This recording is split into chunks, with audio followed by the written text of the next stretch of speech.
Alors, bonsoir, bienvenue à cette séance du 17 février 2020. Donc, avant même de procéder à l'ouverture de la séance, on va prendre un petit moment de silence pour réfléchir aux nombreuses décisions qu'on aura à prendre ce soir et s'assurer qu'on va les faire sur la base de l'équité et de respect.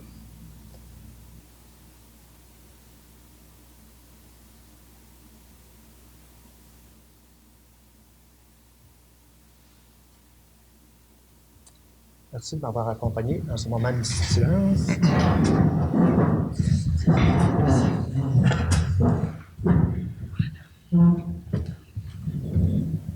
Alors, j'aurais besoin d'une proposition pour procéder à l'ouverture de cette séance. Propose. Proposée par M. Michel, appuyé par M. Richard. Alors, voici cette lecture de l'ordre du jour. Donc, au point 1, ouverture de la séance. Au point 2, ordre du jour. Au point 3, séance de consultation publique. 3.1, ouverture de la séance de consultation publique. 3.2, règlement numéro 855-20, modifiant le règlement d'urbanisme du règlement numéro 611-05, présentation du projet de règlement. 3.3, règlement numéro 857-20, modifiant le règlement de zonage numéro 613-05, présentation du premier projet de règlement. 3.4, période de questions et commentaires des citoyennes et des citoyens sur les règlements 855-20 et 857-20. 3.5, levée de la séance de consultation publique. Point 4, procès-verbal de la séance ordinaire du 20 janvier 2020 pour adoption. Point 5, période de questions, donc 15 minutes maximum pour de courts sujets non mentionnés à l'ordre du jour de la présente séance. 6, correspondance au 14 février 2020. 7, administration générale et gestion financière. 7.1, liste des comptes au 31 janvier 2020. 7.2, règlement numéro 858-20 décrétant une dépense et un emprunt de 258 000 en honoraires professionnels pour l'élaboration des plans et devis pour des travaux sur des tronçons de la route de L'Anse-Saint-Jean, de la rue des Forts, du rang Saint-Guillaume et de la rue des Biens. En avis de motion. 7.3, le règlement 858-20 pour le même dépense et dans ce cas-ci, le dépôt du projet de règlement. 7.4, paiement des honoraires professionnels en architecture pour la reconstruction du garage municipal. 7.5, paiement des honoraires professionnels en ingénierie pour la reconstruction du garage municipal. 7.6, relocalisation du surpresseur de la fabrique, le 1B, construction du surpresseur et travaux divers. Donc, pour le paiement numéro 8. 7.7, demande de reconduction de la division du territoire de la ville d'Amqui en districts électoraux pour les élections générales de novembre 2021. 7.8, transport adapté La Caravelle, Inc., participation financière de la ville d'Amqui pour l'année 2020. 7.9, le réseau des villes innovantes de l'Est du Québec, mise en œuvre du Fonds régional d'innovation du Bas-Saint-Laurent. 7.10, demande de reconnaissance de la municipalité de centralité comme pôle de développement économique. 7.11, implantation d'un service d'hémodynamie au Bas-Saint-Laurent. 7.12, Société canadienne du cancer, avril, mois de la jonquille. Point 8, ressources humaines et technologies de l'information. 8.1, entente syndicale avec le syndicat canadien de la fonction publique, section 1142, lettre d'entente numéro 2020-001. 8.2, confirmation d'embauche de M. Gabriel Touchon et M. Sébastien Gauthier à titre d'aide préposé aux loisirs. 8.3, confirmation d'embauche de M. André Jonca à titre d'aide préposé aux loisirs et de préposé aux loisirs sur la liste de rappel. 8.4, assignation temporaire de Mme Noémie Landry-Jenkins au poste d'adjointe administrative au service des loisirs. 8.5, suspension d'une journée pour l'employé 03-0025. 8.6, plan municipal d'emploi de l'UMQ 2020 pour les jeunes des centres jeunesse du Québec. 9, travaux publics et hygiène du milieu. 9.1, offre de service de la firme Englobe, analyse et suivi environnemental de l'eau souterraine. 9.2, demande au ministère des Transports du Québec, permis d'intervention et de voirie pour l'année 2020. 9.3, mandat au service de génie municipal de la MRC de la Matapédia, pavage des rues pour l'année 2020, autorisation et lancement de l'appel d'offres public. 9.4, mandat au service de génie municipal de la MRC de la Matapédia, achat de pavage en vrac pour l'année 2020, autorisation. 9.5, offre de service du service de génie civil de la MRC de la Matapédia, Suivi et opération des étangs aérés et des postes de pompage pour l'année 2020. Point 10, je vais laisser mon collègue poursuivre. Oui, M. le maire. En urbanisme, 10.1, dépôt du procès-verbal de la rencontre du comité consultatif d'urbanisme du 21 janvier 2020. En 10.2, règlement numéro 857-20, modifiant le règlement de zonage numéro 613-05, adoption du second projet de règlement. En 10.3, demande de dérogation mineure, lot 3 166 224 du cadastre du Québec, situé au 128 rue Sainte-Ursule.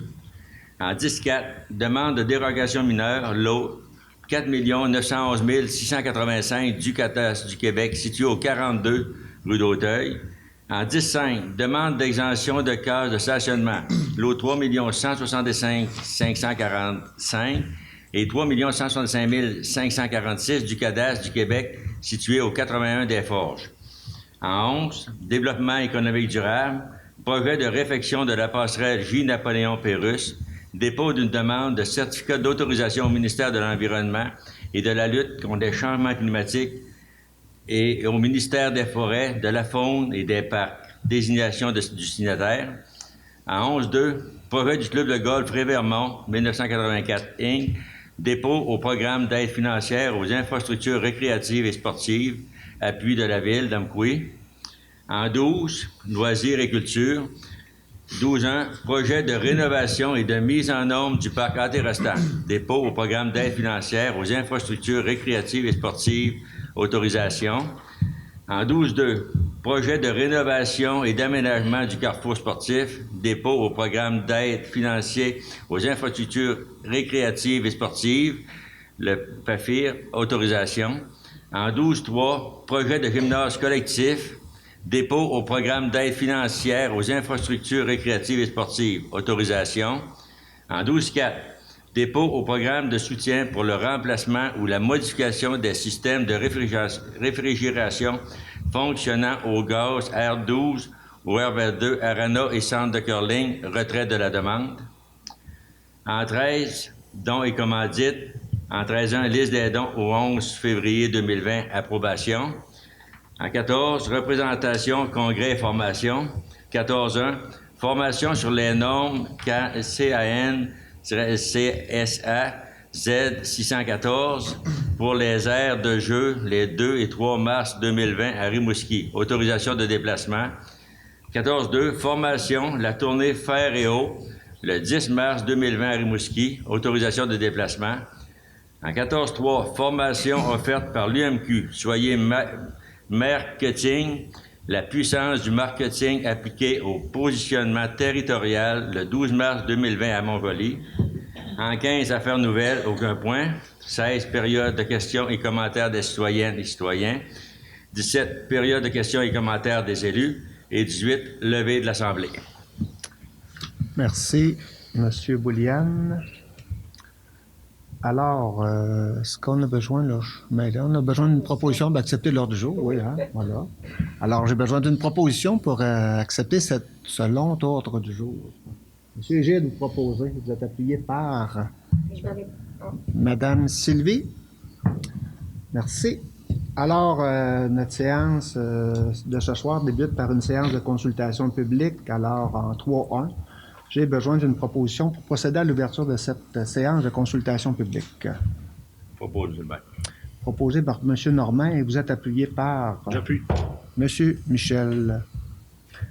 En 3.2, donc, la présentation du projet de règlement. Est-ce que j'ai quelqu'un? M. Vincent? Oui, en fait, les deux règlements, les deux projets de règlement qui sont soumis à la période de consultation publique ce soir, c'est concernant les règlements numéro 855-20 modifiant le plan d'urbanisme, le règlement 611-05 et le règlement numéro 857-20 modifiant le règlement de zonage numéro 613-05. Donc, je vais commencer avec une brève présentation du règlement numéro 855-20. En fait, là, c'est suivant les modifications qui ont été apportées Les adoptions qui ont été faites par la MRC de la Matapédia des règlements numéro 2018-07 et 2019-04 visant la modification du schéma d'aménagement révisé, ayant entre autres pour effet de modifier certaines dispositions concernant les bâtiments d'élevage porcin et les résidences en milieu agricole, considérant que la municipalité doit modifier son plan d'urbanisme afin d'en assurer la concordance au schéma d'aménagement révisé. Le conseil municipal a adopté le projet de règlement à la séance du 20 janvier dernier. Il y a un avis public qui a été publié le 29 janvier dernier pour indiquer que ce soir se tiendrait l'Assemblée publique de consultation concernant ce projet de règlement-là. Par la suite de cette présentation, on va inviter les citoyens, s'ils ont des questions, des commentaires en lien avec les deux projets qu'on présente ce soir. En principe, si tout va bien, les projets vont être adoptés, les règlements vont être adoptés à la séance du 16 mars 2020. Donc, l'objet du règlement numéro 855-20, c'est de venir modifier le plan d'urbanisme de manière à insérer un îlot déstructuré en zone agricole pour permettre les résidences, dans le fond, les constructions de résidences dans une zone agricole. Les lots visés par ces îlots déstructurés-là sont les lots 3 429 640, 3 164 207, 3 164 208, 3 164 209, 3 164 210 et une partie des lots 3 163 941 et 3 163 942. Donc, on voit à l'écran sur le plan, c'est le même. Dans le fond, on voit là, l'îlot dans le milieu du plan. C'est l'îlot déstructuré qu'on veut insérer là, par ce règlement-là, qui va permettre des résidences en zone agricole. Donc, il n'y a aucun coût en lien avec ce règlement-là. Donc, ça fait le tour pour le numéro 855, qui, lui, va être adopté en mars. Donc, vous allez être invité, si vous avez des questions, à émettre des questions, commentaires. Sinon, juste avant, je vais expliquer le 857-20. Lui, c'est par rapport au règlement de zonage. Donc, un peu là, suivant encore là, les démarches qui ont été faites au niveau de la MRC par rapport au schéma d'aménagement révisé. Aussi, ça concerne non seulement les îlots déstructurés, mais aussi le projet pilote des poules pondeuses en milieu urbain que la ville d'Amqui souhaite instaurer sur son territoire et diverses modifications au règlement de zonage. Donc, même chose, il y a eu un premier projet qui a été adopté en janvier dernier, le 20 janvier dernier, avis public qui a été fait le 29 janvier pour vous inviter ce soir à poser vos questions. Donc, grosso modo, ce que ça vient dire, ce règlement-là, ça vient modifier les conditions relatives à l'implantation de résidences dans la zone agricole pour permettre la reconstruction ou le déplacement d'une résidence ou la conversion d'un usage à des fins résidentielles. Ensuite de ça, ça prévoit les dispositions spécifiques relatives au morcellement dans un îlot déstructuré afin d'inclure la condition relative au maintien de la contiguïté entre un îlot et une terre de plus de 4 hectares, d'ajouter les définitions de différents types d'élevage porcin, de modifier les normes de superficie maximale des bâtiments d'élevage porcin, de modifier le contingentement des nouvelles installations à forte charge d'odeur de manière à n'être applicable qu'aux installations porcines, ainsi qu'à augmenter le contingentement régional de 35 000 m² à 100 000 m², de permettre les poules en milieu urbain et dans les îlots déstructurés dans le cadre du projet pilote temporaire. Les demandeurs devront avoir un terrain ayant une aire libre d'une superficie minimale de 500 m² pour garder un maximum de 3 poules. Si on a une aire libre entre 300 et 500 m², ben ça va être permis de garder seulement 2 poules maximum. Ensuite, d'insérer la zone 55HA, zone essentiellement constituée d'une partie des terrains allant du 92 au 124 rang Saint-Louis-Sud et l'affectation correspondante, de remplacer les classes d'usage industriel autorisées dans les zones 9LB, zone constituée du terrain situé au 755 route 132 Ouest, où l'on retrouve l'entreprise Atelier de soudure Gilles Roy.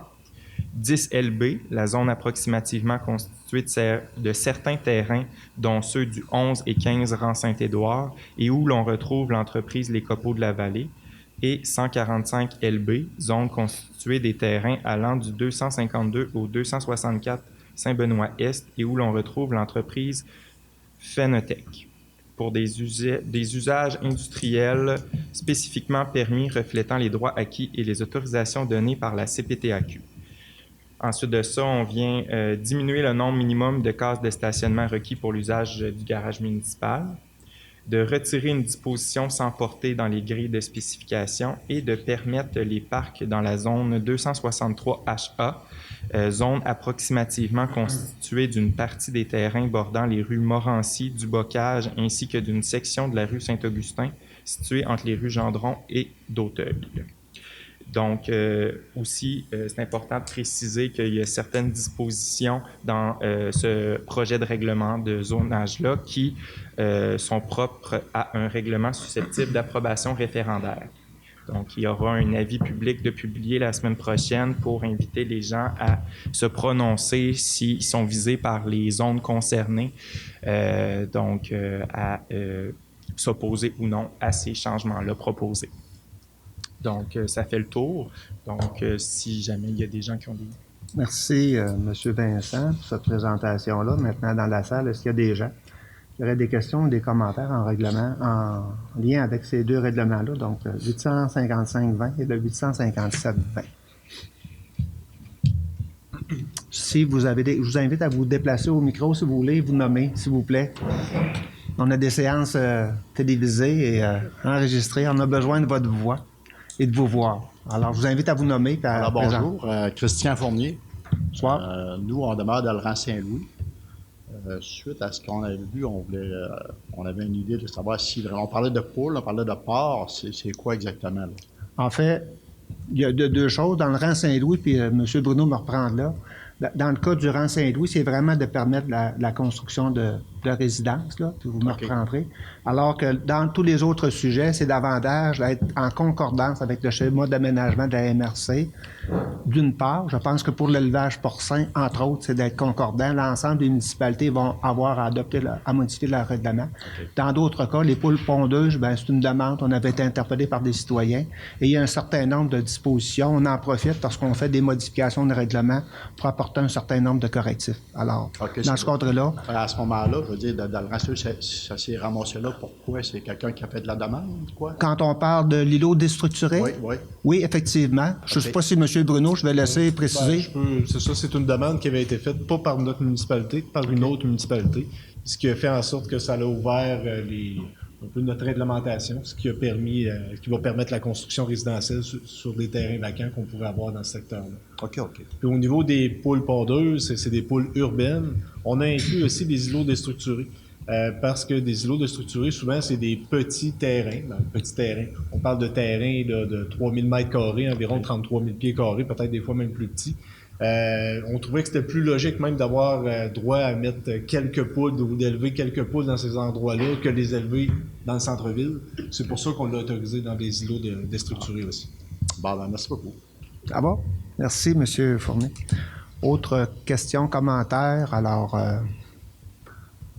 on comprend, Mme Bouillon, que vous avez une préoccupation à nous exprimer, mais on va vous entendre. Allez-y, vous nommez. Oui, bonjour, je me présente Maude Bouillon, Valbriand. Je suis ici justement pour le règlement qui est, c'est-à-dire les îlots déstructurés. Si je comprends bien, OK, c'est une demande à portée collective que vous avez faite, OK? Mais au départ, est-ce que c'est quelqu'un qui avait fait une demande d'avoir un îlot déstructuré? Dans une zone agricole. Est-ce que c'est une demande qui avait été faite par quelqu'un? Selon moi, selon ce que je connais de ce dossier-là, c'est quelqu'un, oui, qui a fait une demande, mais pas un résident d'Amkoui.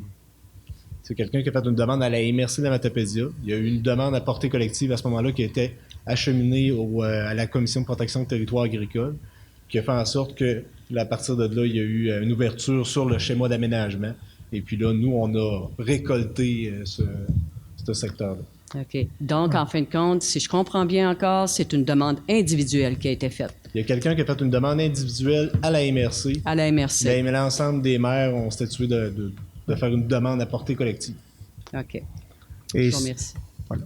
Puis on n'est pas la seule municipalité qui a à s'ajuster. Là. Donc, des îlots déstructurés, il en existe dans bon nombre de municipalités. Alors, là aussi, on est dans une stratégie de concordance, mais voilà. Merci de votre intervention, Mme Bouillon.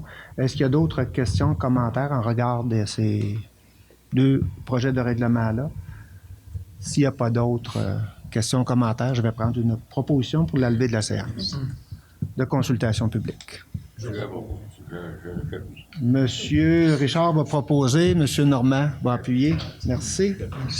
Alors, on sera au point 4, procès-verbal de la séance ordinaire du 20 janvier 2020. Alors, vous en avez pris connaissance. Ça vous a été transmis par voie électronique. Est-ce qu'il y a des questions, commentaires en regard de ce procès-verbal-là et s'il correspond aux délibérations tenues? J'aurais besoin d'une proposition pour en faire son adoption. Je vais proposer, oui. Madame Sylvie, vous proposez et vous êtes appuyé par? Je vais appuyer, monsieur. Monsieur Égide, merci. Alors, au point 5, à nouveau, les citoyens et citoyennes dans la salle peuvent nous exprimer des préoccupations, nous poser des questions pour de courts sujets qui ne sont pas mentionnés à l'ordre du jour qui vous a été présenté. Alors, si je n'ai pas d'intervention, je vais nous amener au point 6, correspondance au 14 février. Vous avez reçu la liste de la correspondance. Est-ce que vous avez des questions, des commentaires en regard des correspondances reçues? Oui, M. Normand. Monsieur le maire, Centre d'action bénévole de la Vallée demande de bénévoles. Ouais. Le Centre d'action bénévole de la Vallée nous transmet une correspondance afin de nous inviter à informer nos membres qui sont actuellement en recherche de bénévoles. S'ils souhaitent continuer d'offrir un service adéquat et de qualité à la population, ils doivent recruter des bénévoles actifs dans notre MRC. Je voulais le transmettre à l'ensemble de la population, M. le maire, parce que c'était offert à nos membres.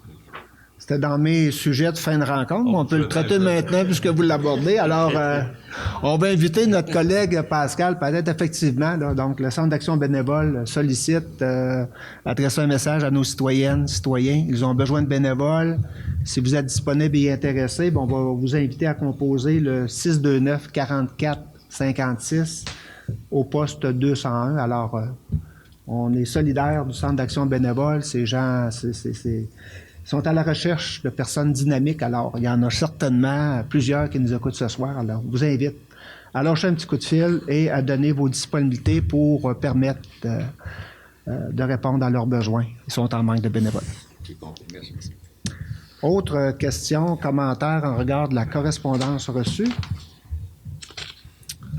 Sinon, je vais nous amener au point 7, Administration générale et gestion financière, en 7.1.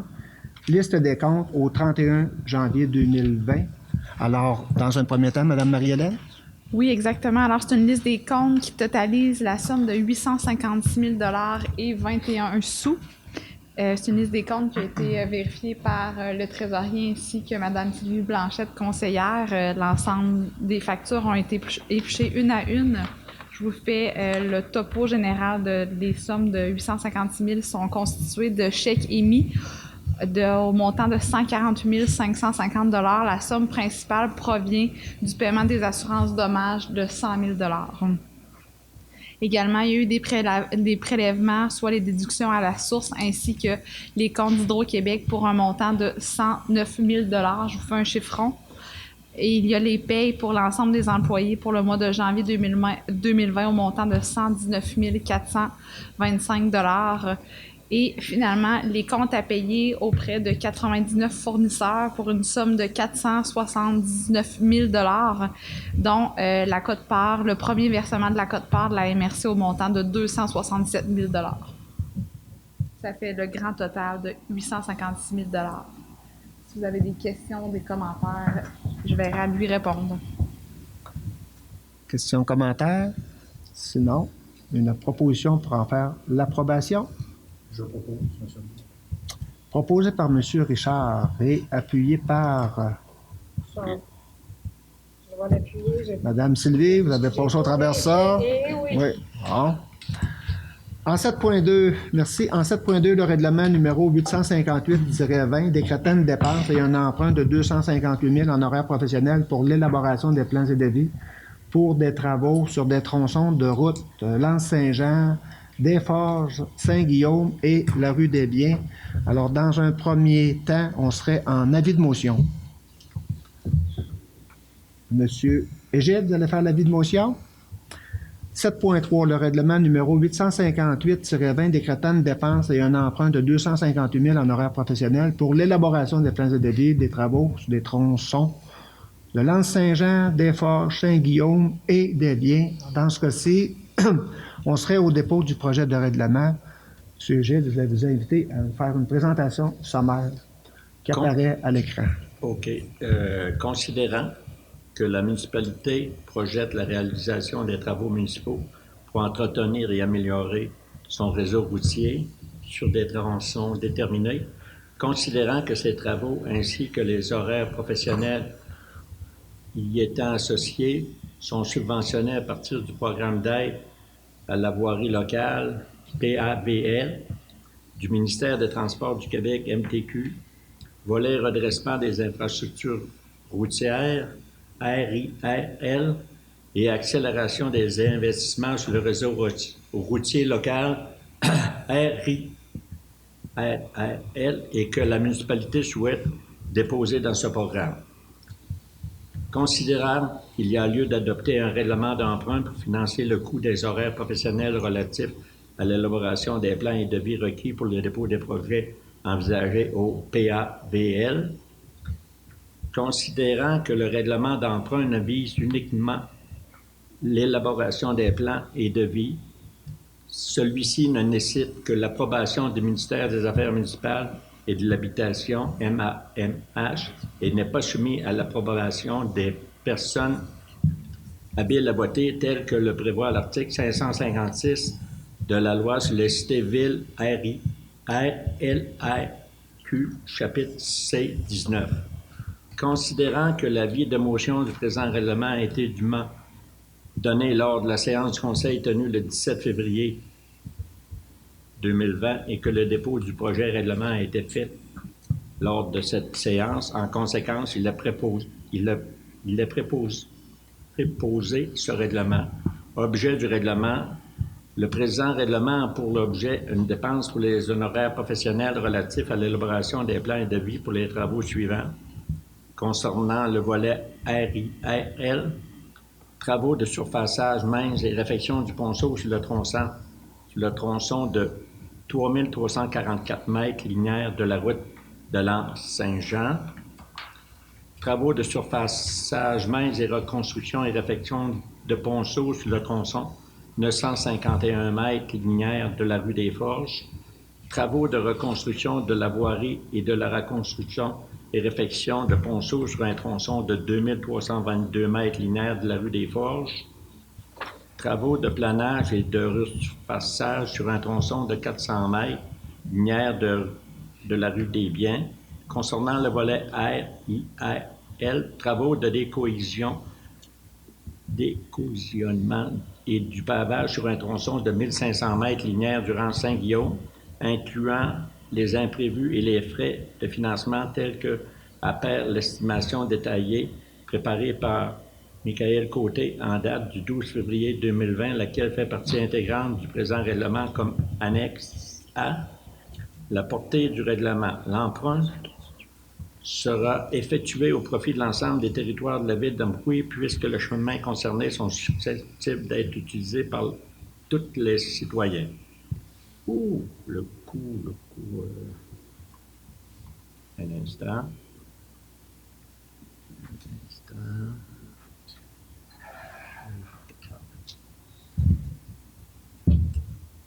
Le coût du projet représente une dépense et un emprunt de 258 000 Le mode de financement de paiement et de remboursement. Le présent règlement sera financé sur 20 ans. L'emprunt sera remboursé annuellement par l'ensemble des contribuables à même taxe foncière générale. Le remboursement en capital et intérêts serait d'environ 17 342 000 par année sous réserve d'un taux d'intérêt à 3 %. Comme mentionné précédemment, ces dépenses sont admissibles au programme d'aide à la voirie locale PAVL et du ministère des Transports du Québec MTQ, volet redressement des infrastructures routières locales RIRL et accélération des investissements sur le réseau routier local RIRL. Si la Ville obtient des subventions Les honoraires professionnels sont subventionnés à 75 pour les travaux réalisés dans le volet RIRL et 50 dans le volet RRL. Merci, M. Égide. Alors, voilà Merci, Richard. l'essentiel de ce projet de règlement. Donc, je vais nous amener au point 7.4. Paiement des honoraires professionnels en architecture pour la reconstruction du garage municipal. Madame Marie-Hélène? Oui, alors le projet avance à grand train. 100% des plans de devis sont complétés. Ils sont actuellement sur le système d'appel d'offres électronique. Alors l'ensemble des entrepreneurs peuvent soumissionner pour effectuer la reconstruction du garage municipal. L'ouverture des soumissions est prévue pour la fin du mois de février. Alors, la présente résolution vise à autoriser l'administration à payer les honoraires professionnels en architecture conformément au bordereau de soumission soumis par Atelier 5 au montant de 12 227,57 $, taxes incluses. Bien. Alors, questions, commentaires? Sinon, je vais prendre une proposition pour procéder au paiement. Propose. Monsieur Richard propose. Monsieur Michel va appuyer. Merci. 7.5, paiement des honoraires professionnels en ingénierie pour la reconstruction du garage municipal. Madame Marie-Hélène? Oui, alors, c'est un travail de collaboration entre les architectes et les ingénieurs pour effectuer les plans et devis pour la reconstruction du garage municipal. La firme Quattro nous a transmis un montant à payer au montant de 24 455 $ et 14 sous, taxes incluses, pour la reconstruction du garage municipal, soit 100% des plans et devis définitifs. Merci, Mme Marie-Hélène. Des questions, des commentaires? Sinon, je vais prendre une proposition pour procéder au paiement. Je vais proposer. Madame Sylvie, vous proposez. Vous êtes appuyée par Je l'appuie, M. le maire. M. Normand. Merci. 7.6, relocalisation du surpresseur de la fabrique, le lot 1B, construction du surpresseur et travaux divers. Donc, on est en paiement du décompte numéro 8. Madame Marie-Hélène? Oui, alors, c'est une demande qui est tardive parce que les ingénieurs ont décidé de cumuler certains montants pour pouvoir avoir un montant plus important à verser à l'entrepreneur Groupe Michel Leclerc. En date de ce jour, il y a toujours des équipements santé et sécurité au travail qui sont manquants. Alors, il va y avoir des discussions à avoir avant que le chèque soit vraiment transmis à l'entrepreneur en lien avec cet élément-là. C'est un montant de 21 033 $ et 60 sous, taxes incluses, à être versé à l'entrepreneur Groupe Michel Leclerc pour les travaux qui ont été effectués au lot 1B. Et les montants totaux sont semblables au bordereau de soumission. Il y a à quelques centaines de dollars près, il y a une augmentation. C'est toujours en lien avec les quantités. Alors, dépendamment sur certains terrains, il a fallu qu'il y ait plus de pelouse ou des fois, il y a plus de gravier ou il peut y avoir certains ajustements qui font en sorte que ça a dépassé de quelques centaines de dollars, mais qui ont tous été justifiés au chantier puis calculés. Alors, on a une recommandation 21 033,60. Merci, Mme Marie-Hélène. Questions, commentaires? Sinon, je vais prendre une proposition. Je m'en fais la proposition, M. le maire. Monsieur Égide, et vous êtes appuyé par Mme Sarah. Merci. 7.7, demande de reconduction de la division du territoire de la ville d'Amqui en districts électoraux. On est déjà en planification des élections 2021. Alors, est-ce que c'est vous, M. Vincent? Oui. En fait, là, c'est... Oui, effectivement, c'est déjà le temps de parler des élections 2021 parce que la loi nous oblige à adopter une résolution avant le 15 mars de l'année précédant une élection générale qui aura lieu en novembre 2021. Donc, on est déjà en 2020. Donc, c'est la séance limite pour adopter une résolution, savoir si on veut reconduire ou non notre division du territoire en 6 districts électoraux. Donc, c'est une adhésion volontaire de la ville d'Amqui de se diviser en districts parce qu'une ville peut, de moins de 20 000 habitants n'a pas l'obligation d'être en district. Par contre, c'est un choix qui a été fait il y a quelques années qui demeure. Donc, on vient adopter une résolution envoyée à la Commission de représentation électorale du Québec pour qu'elle accepte notre demande de reconduire aux mêmes conditions, aux mêmes descriptions techniques notre division du territoire, telle qui a été adoptée par le règlement numéro 600-004. Donc, en gros, là, c'est la loi sur les élections et référendums dans les municipalités qui nous permet de le faire et qui nous dit les conditions pour lesquelles on peut faire une reconduction.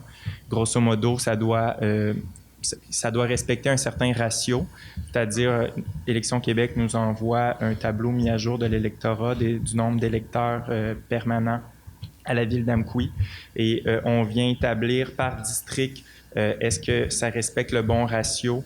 Notre ratio, nous, qu'on ne doit pas dépasser, c'est 25% d'écart à la moyenne entre le nombre d'électeurs moyens par district sur le nombre d'électeurs totaux.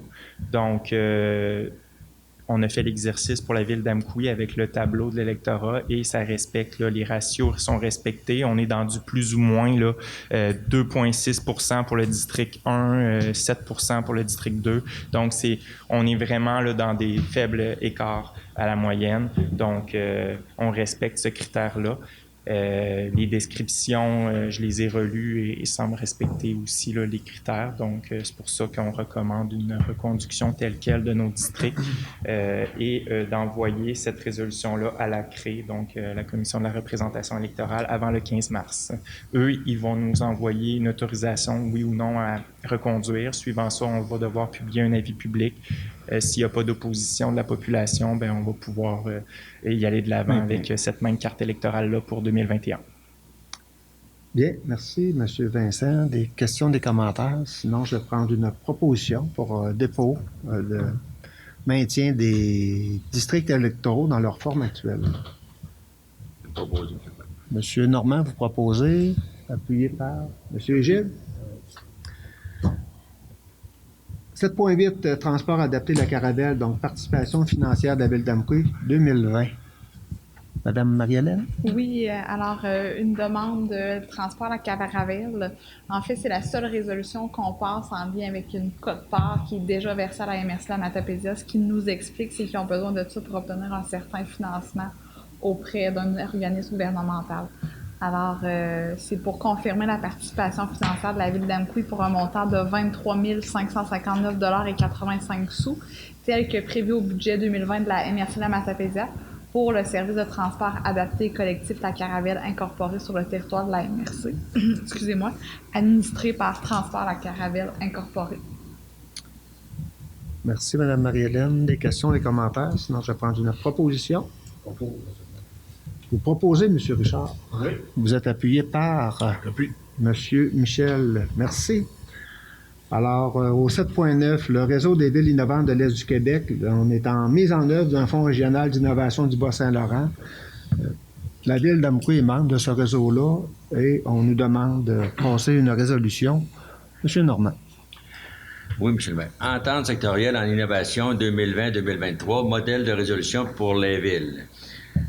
Considérant que la région du Bas-Saint-Laurent désire se doter d'un fonds en innovation, considérant que le réseau des villes innovantes de l'Est du Québec, section Bas-Saint-Laurent, RVIEQ-BSL, est à l'origine de la mise en œuvre de l'espace d'accélération et de croissance du Bas-Saint-Laurent et du Fonds régional d'innovation BSL, considérant que le Fonds régional d'innovation BSL totalise un montant de 867 657 $ constitué de la façon suivante: 331 657 $ villes membres du RIVEQ, 500 000 $ MAMH par le programme FARR-BSL, 36 000 MRC du Bas-Saint-Laurent, 4 500 par MRC sur 3 ans. Considérant que le RIVEQ-BSL recommande à la SOPER d'utiliser les sommes versées pour la réalisation de l'entente régionale en innovation visant la création d'un fonds régional d'innovation pour sa mise en œuvre en 2020-21, 2021-2022, 2022-2023. Considérant que les villes membres du RIVEQ-BSL et les MRC du BSL doivent autoriser la SOPER à utiliser les sommes versées pour la réalisation de l'entente régionale en innovation visant la création d'un fonds régional d'innovation pour sa mise en œuvre en 2020-2021, 2021-2022, 2022-2023. En conséquence, il est proposé par et résolu à l'unanimité que la Ville d'Amqui autorise la SOPER à utiliser les sommes versées pour la réalisation de l'entente régionale en innovation visant la création d'un fonds régional d'innovation pour sa mise en œuvre en 2020-2021, 2021-2022, 2022-2023. Merci. Monsieur Normand, alors, est-ce qu'il y a des questions, commentaires en regard de cette proposition-là?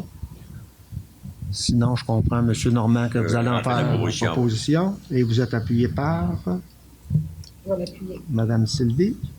Merci. Monsieur le maire, oui. est-ce qu'on connaît les critères pour pouvoir avoir accès à ce fonds-là ou c'est pas encore connu? Peut-être que Monsieur Guillaume, qui est sur le comité de sélection, pourra donner un peu d'informations. En fait, au niveau des critères, ne sont pas établis entièrement, donc ils vont sortir dans le cadre des prochains mois. Il y avait déjà eu un départ de fait à ce niveau-là, mais les critères mieux établis vont être connus dans les prochains mois. Alors, la Ville a contribué au cours des 3 dernières années, c'était $1 par capita, là, donc on a cessé de cotiser, mais il y a quand même un fonds là, de 850 000 qui va être utilisé pour des projets. Le RDIEQ a embauché 2 ressources qu'on a eu l'occasion de rencontrer, là, Mme Chantal Pilon, M. Alexandre, bon, j'oublie. Bref, en tout cas, il y a eu 2 agents, un pour l'Est et un pour l'Ouest, là, qui vont accompagner les entreprises qui ont des projets à réaliser sur le territoire de Val-d'Orance. Voilà. En 7.10, demande de reconnaissance des municipalités de centralité comme pôle de développement économique. Donc, encore là, un appui de la Ville d'Amqui. La Ville d'Amqui est considérée comme étant une ville de centralité. On siège du côté de l'UMQ sur les caucus des municipalités de centralité. Alors, il faut, je pense, rappeler au gouvernement qu'on a un rôle important à jouer en termes d'une ville de centralité sur notre territoire. Alors, M. Normand, si vous voulez. Monsieur le maire, la recommandation de l'UMQ, attendu que le développement économique local et régional est une compétence partagée entre les municipalités régionales de comté MRC et le gouvernement du Québec, attendu que les MRC jouent un rôle d'accompagnateur et les municipalités jouent un rôle de catalyseur en matière de développement économique, attendu que les cités régionales et les municipalités de centralité sont des pôles de développement qui dynamisent l'économie des régions, attendu que le pôle de développement ont sur leur territoire des parcs industriels, des équipements supralocaux ainsi que des infrastructures d'accueil pour la classe créative, attendu que les pôles de développement facilitent le transfert technologique par la présence d'institutions d'enseignement et d'entreprises à caractère technologique comme les firmes d'ingénierie, les services de proximité aux entreprises et les réseaux d'innovation, attendu que les pôles de développement ont une capacité d'attraction pour la venue de nouveaux entrepreneurs et de support au développement d'entreprises existantes, attendu que les pôles de développement servent de relais avec les marchés des grands centres à travers les réseaux d'entreprises de services et les réseaux de transport, attendu que le pôle de développement sont des pôles de développement économique majeurs qui rayonnent au-delà de leur territoire et de leur région, il est recommandé que la ministre du Développement économique local et régional, Mme Marie-Ève Proulx, reconnaisse le rôle stratégique des pôles de développement dans le cadre de la prochaine stratégie de gouvernance en matière de développement économique local et régional. Alors, merci, M. Normand. Question, commentaire sur ce projet de résolution-là qui vient réaffirmer le rôle là, des villes de centralité à l'intérieur des territoires de MRC. Donc, vous en faites la proposition, M. J'en fais la proposition, M. Normand. J'appuie. Et j'ai entendu que M. Michel va appuyer, puis je comprends bien que c'est partagé par l'ensemble des membres du conseil municipal, cette reconnaissance-là importante des villes de centralité comme étant des pôles de développement économique. On serait au point 7.11, donc implantation d'un service d'hémodynamie au Bas-Saint-Laurent, donc appui de la ville d'Amqui. Est-ce que j'ai quelqu'un qui voudrait faire la présentation de cette... C'est le pôle, là, madame. Oui, OK.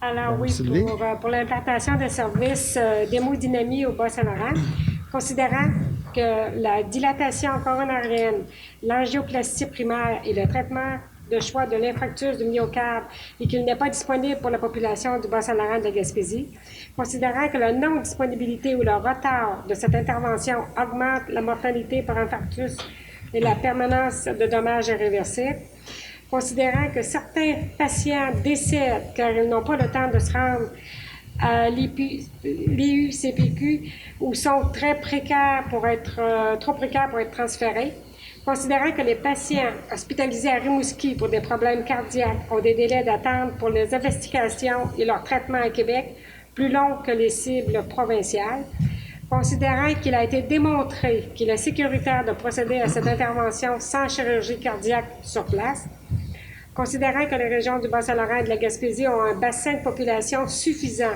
pour offrir ce service à Rimouski et qu'elles privilégient ces soins de proximité, considérant que ce projet rallie tous les hôpitaux du Bas-Saint-Laurent et de la Gaspésie, considérant qu'il y a déjà 7 centres au Québec qui offrent ce service sans chirurgie sur place, dont Trois-Rivières, considérant qu'il y a beaucoup plus de risques et de désavantages à ne pas offrir ce service à Rimouski qu'à l'offrir dans la mesure où l'encadrement de cette activité obéit à de hautes normes de qualité. Pour ce motif, il est donc résolu à l'unanimité de demander au ministre de la Santé et des Services sociaux du Québec d'autoriser l'implantation d'une salle d'hémodynamie au CI3S de Bas-Saint-Laurent au centre hospitalier de Rimouski. Alors, j'en fais la proposition. Merci, Mme Sylvie. Vous êtes appuyée par... L'appui. Beaucoup d'appui. Oui, c'est ça. Allons-y. Unanime. Allons-y avec M. Richard dans ce cas-ci, quand même. Et elle a encore une fois une demande là, de reconnaître le mois d'avril, mois de la jonquille, donc une demande qui nous est faite par la Société canadienne du cancer. Est-ce que j'ai un ou une élue qui veut faire cette proposition-là, M. Michel? Oui.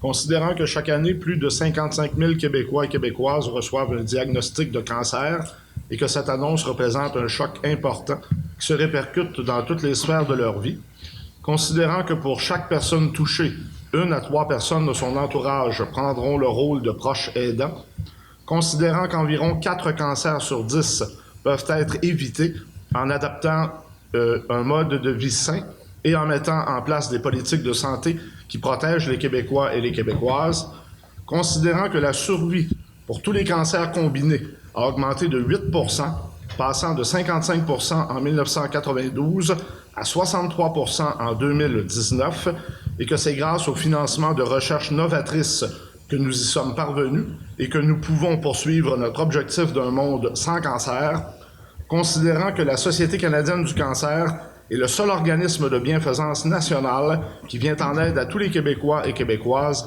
atteints de tous les types de cancers et leurs proches à travers la recherche, la prévention, l'accès à un réseau d'aide, l'information basée sur les dernières données probantes et la défense de l'intérêt public, considérant que la vie est plus grande que le cancer, qu'elle ne se résume pas à un diagnostic, à la chimiothérapie, aux cicatrices. Par l'entremise de ces programmes, la Société canadienne du cancer aide les Québécois et Québécoises à tisser des liens avec les autres et à leur assurer une qualité de vie et un bien-être, et considérant que le mois d'avril est connu comme étant le mois de la jonquille, qu'il est porteur d'espoir et que la Société canadienne du cancer encourage alors les Québécois et Québécoises à poser un geste significatif pour les personnes touchées par le cancer, il est, en conséquence, proposé par et appuyé et résolu à l'unanimité de décréter que le mois d'avril est le mois de la jonquille, que le conseil municipal de la municipalité d'Amqui encourage la population à accorder généreusement son appui à la cause de la Société canadienne du cancer. Alors, merci, M. Michel. Je présume que vous en faites la proposition. Exactement. Et vous êtes appuyé par M. Normand. Merci. On est au point 8, ressources humaines et technologies de l'information. 8.1, entente syndicale avec le syndicat canadien de la fonction publique. Section 1142, lettre d'entente numéro 2020-001. Madame Marie-Hélène. Oui, c'est une lettre d'entente que vous avez avec la description de tâches. C'est pour m'autoriser Marie-Hélène Dupont et Madame Marie-Pierre Morin, responsable des ressources humaines, à signer au nom de l'employeur cette entente. C'est ça. OK. On peut dire, oui, on va arrêter là.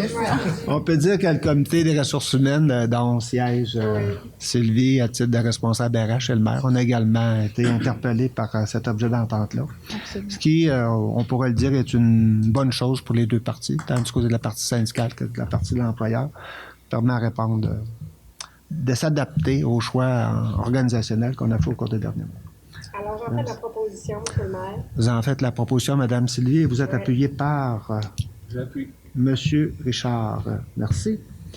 8.2, confirmation d'embauche de M. Gabriel Truchon et de M. Sébastien Gauthier à titre d'aide préposée aux loisirs. Alors, dans la même séquence, une fois qu'on a une lettre d'entente, on peut embaucher des gens. Allons-y. Exactement. Alors, c'est pour confirmer rétroactivement l'embauche de M. Sébastien Gauthier au 17 décembre 2019 et M. Gabriel Truchon au 11 janvier 2020 à titre d'aide préposée aux loisirs et que ce soit les conditions de travail prévues à la convention collective et à la lettre d'entente.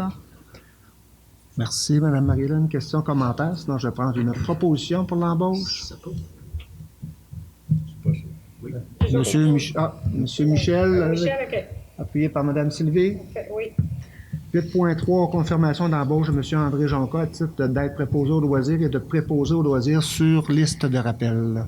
Oui, exactement. Alors, c'est pour confirmer son embauche rétroactivement au 13 janvier 2020 à titre d'aide préposé aux loisirs et également, il souhaitait être sur la liste de rappel à titre de préposé aux loisirs, ce qui nous donne un grand coup de main lorsqu'on a des besoins à combler.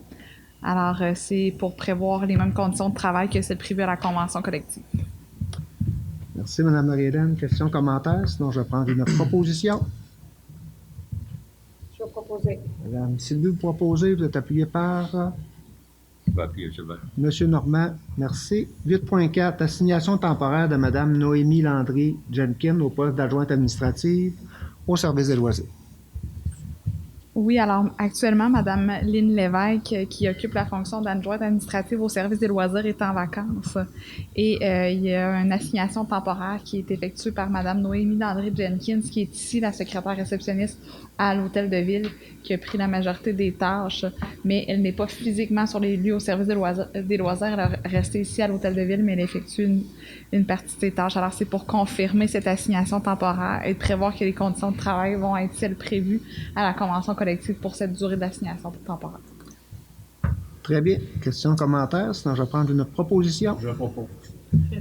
Monsieur Richard, vous proposez. Vous êtes appuyé par Mme Sarah. Merci.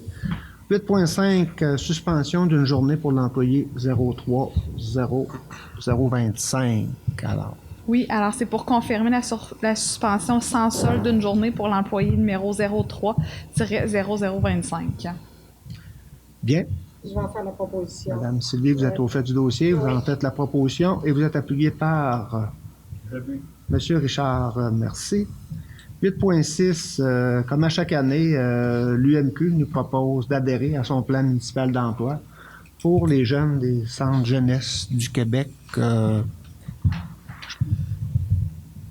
Exactement. Alors, c'est à toutes les années, on adopte la résolution puis on informe en fait la responsable de ce programme-là que la ville d'Amqui est intéressée à accueillir des jeunes pour le plan municipal d'emploi des jeunes des centres de jeunesse s'il y a des jeunes qui sont disponibles.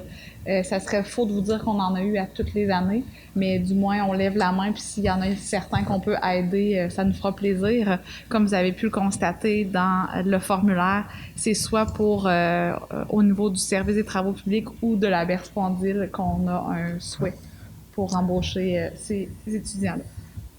Vous l'avez bien dit, Mme Marie-Hélène, on n'en a pas nécessairement toutes les années, mais on se propose toujours volontaire pour accueillir des jeunes, là, puis peut-être que ça pourrait être des projets de travail ou des expériences professionnelles qui vont les situer dans leur vie personnelle. Alors, voilà.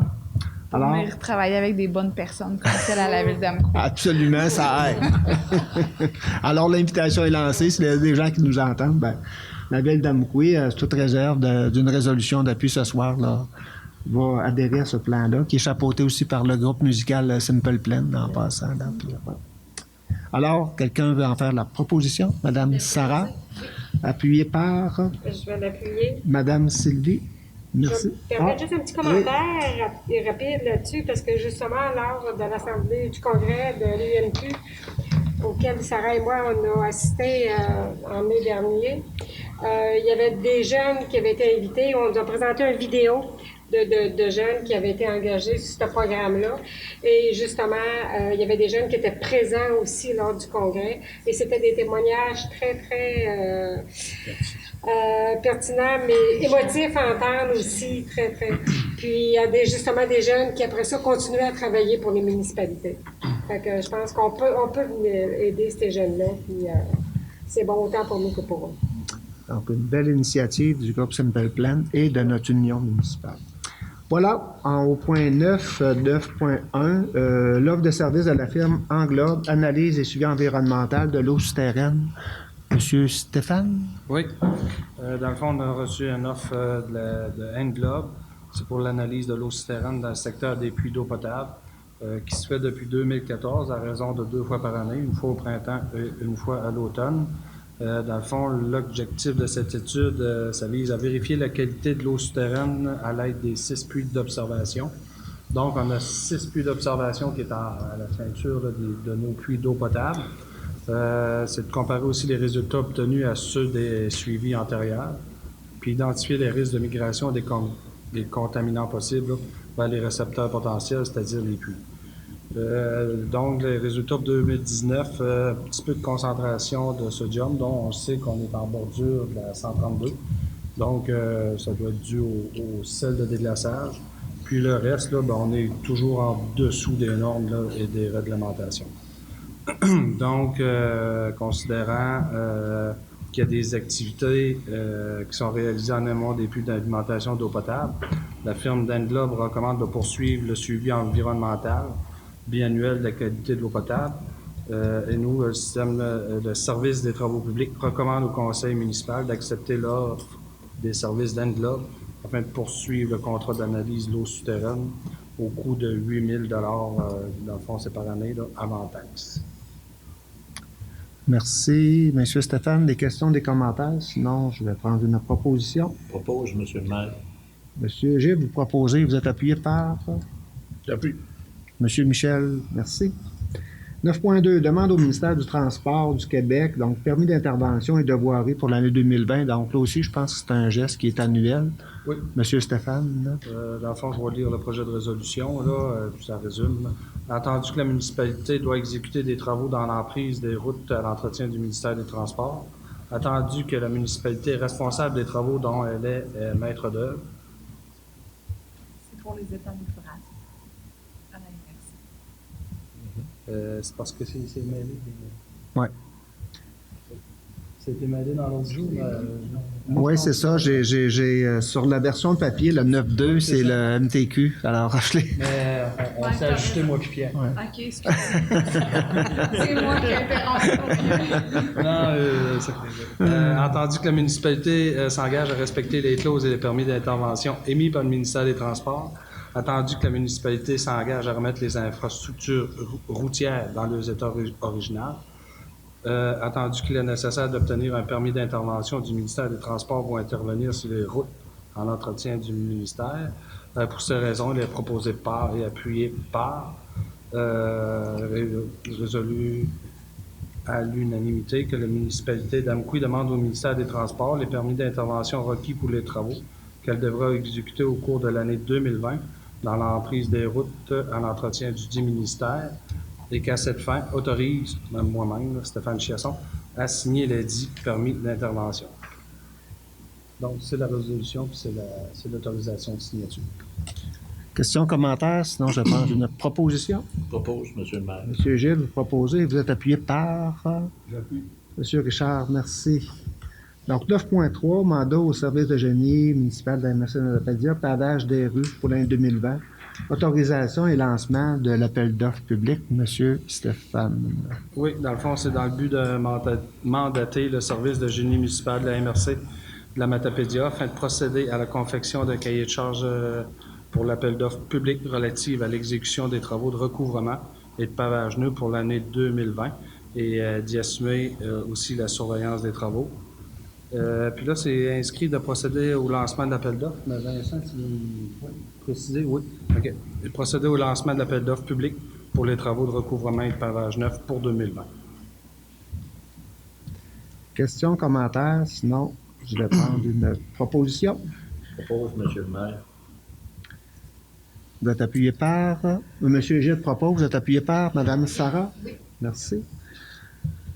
9.4, mandat au service de génie municipal de la MRC de Matapédia, achat de pavage en vrac pour l'année 2020. M. Stéphane. Oui, un peu dans le même sens, mais là, c'est pour le pavage qu'on va chercher nous-mêmes, là. Dans le fond, c'est dans le but de mandater le service de génie municipal de la MRC de la Matapédia afin de procéder à la confection du cahier de charge pour l'appel d'offres sur invitation relatif à l'achat de pavage en vrac pour l'année 2020. Les honoraires professionnels en lien avec ce mandat sont payables à même le fonds de roulement. Bien, questions, commentaires, sinon une proposition. Proposé, M. Monsieur Normand, vous proposez. Madame Sarah, vous allez appuyer. Merci. 9.5, offre de service du génie municipal de la MRC dans Matapédia, suivi et opération des étangs aérés et des postes de pompage. Donc, on a besoin de gens pour nous aider à faire des suivis. Oui. Monsieur Stéphane. Oui, puis dans le fond, les principales tâches sont les suivantes, là. Visite journalière, échantillonnage, suivi des réparations et des alarmes, compilation des données, validation des données du SOMAE, puis un suivi fait par l'ingénieur. Donc, la MRC nous a soumis une offre de 72 000 $ pour l'année 2020, pour l'ensemble des tâches. Est-ce qu'on peut préciser que dans il y a là des interventions qui sont quotidiennes aux stations de pompage? Hein? Ce sont des interventions quotidiennes, donc ça demande de la disponibilité, de la rigueur pour le suivi de nos étangs aérés, nos postes de pompage. Questions, commentaires? Question. Oui, M. Gilles. Est-ce qu'il serait possible, dans un temps un peu plus loin, de penser qu'à 72 000 $ par année, on ne pourrait pas s'organiser pour avoir une personne dans notre personnel pour pouvoir faire ces choses-là? Oui, ça va être à évaluer là, dans le sens de savoir si nous, à l'interne, on n'a pas de gens présentement qui ont les qualifications ou l'expérience, mais oui, ça va être à évaluer si on serait capable d'avoir quelqu'un qu'on pourrait former et qu'on pourrait avoir en permanence. Merci, j'aime bien la réponse. Voilà. On fait la proposition, M. le maire. Monsieur Gilles, vous en faites la proposition et vous êtes appuyé par M. Richard. Merci. On ira en 10 en urbanisme. 10.1, le dépôt du procès-verbal de la rencontre du comité consultatif tenue le 21 janvier. Donc, c'est pour fin de dépôt seulement. 10.2, règlement numéro 857-20, modifiant le règlement de zonage 613-05. Adoption du second projet de règlement. Donc, on est dans le projet de règlement dont on a parlé lors de la consultation publique plus tôt lors de cette séance. Monsieur Vincent? Oui, en fait, là, je vais faire court sur ce point-là parce que, justement, on en a parlé. C'est le second projet de règlement qu'on vous recommande d'adopter ce soir. Il n'y a aucune modification entre ce qui a été présenté et ce qui est recommandé d'adopter comme second projet de règlement. C'est juste qu'on soumet ce règlement-là aux personnes habiles à voter à se manifester éventuellement. Il y aura un avis public de publier dans le journal local la semaine prochaine. Donc, c'est vraiment le même contenu. D'accord. Merci pour les précisions. Monsieur Vincent, est-ce qu'il y a des questions, des commentaires? Sinon, je vais prendre une proposition. Madame Sarah propose et Monsieur Richard appuie. Merci.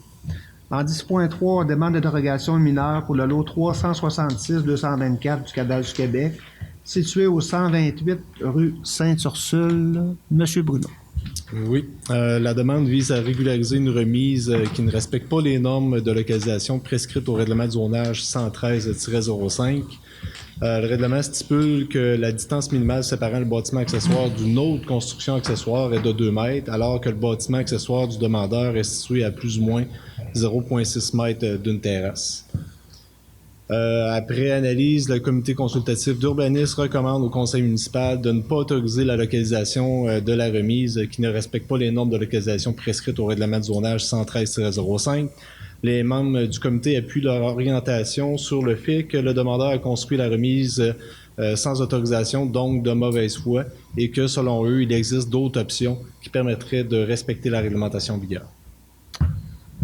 Bien, merci pour cette présentation-là. Est-ce qu'on a des gens dans la salle qui voudraient s'adresser au conseil municipal? Si c'est le cas, je vous invite à vous présenter au micro et vous nommer, s'il vous plaît.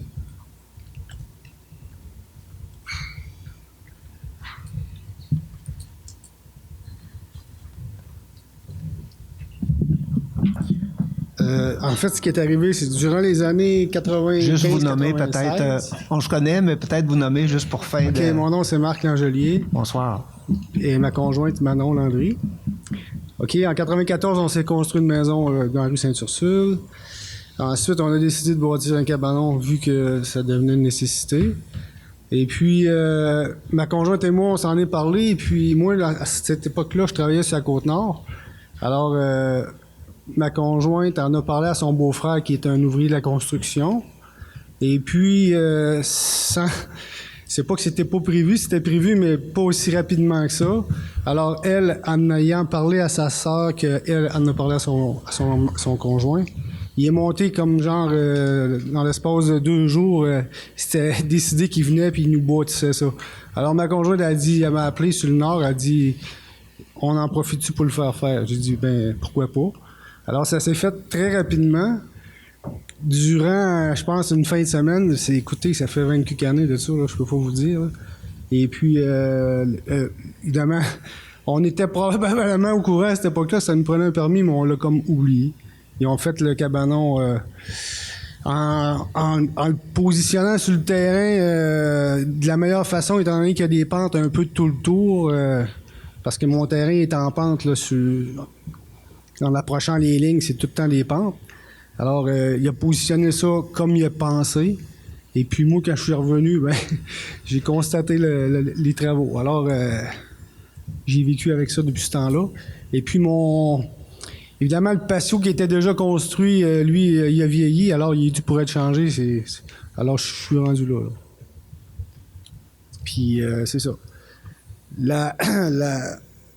La possibilité que je le déplace est assez c'est assez risqué parce que mon cabanon est quand même assez vieux.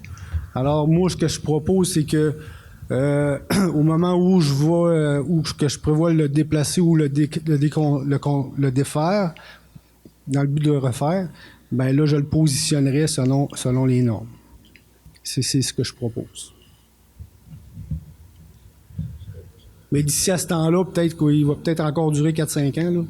Je le laisserai de même, puis je procéderai à mes travaux de reconstruction du patio comme je viens de l'expliquer. C'est ce que je vous propose.